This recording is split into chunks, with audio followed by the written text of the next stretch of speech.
When you got your exposure to Bitcoin, it wasn't even the actual Bitcoin white paper. You actually heard it from other people to get to know what Bitcoin is? Yeah, so and then I read the white paper and it made sense. If you read the 9 pages of the PDF, there's 4 lines in it which are blindingly obvious about what Bitcoin was meant to be.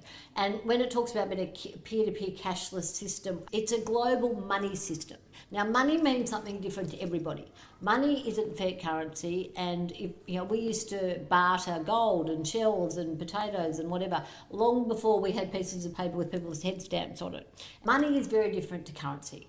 And I think this is where the confusion comes, because the crypto community borrowed terms and it didn't work because it upset regulators and policymakers who didn't understand the technology, and it was the wrong terminology. Had Bitcoin been called Zen token, nobody would have cared. But the minute you put coin or currency into a wording, you upset different buckets of regulators. So the central banks got upset because they thought the monetary system was going to collapse.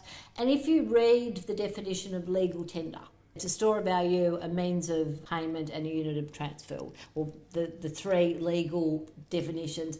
Bitcoin, Ethereum, none of them fit that.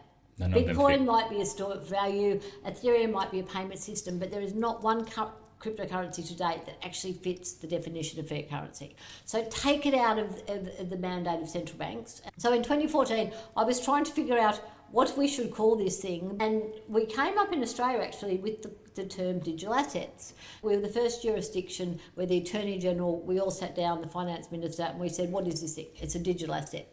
But learning from experience, and this was in 2014 when this was still so young. And so the term digital asset was too broad, because we can now digitalise anything. Any asset can be digitalised, whether it be a fixed income, an equity, property, or anything can be digitalised. So the word digital asset is far too broad for a cryptocurrency.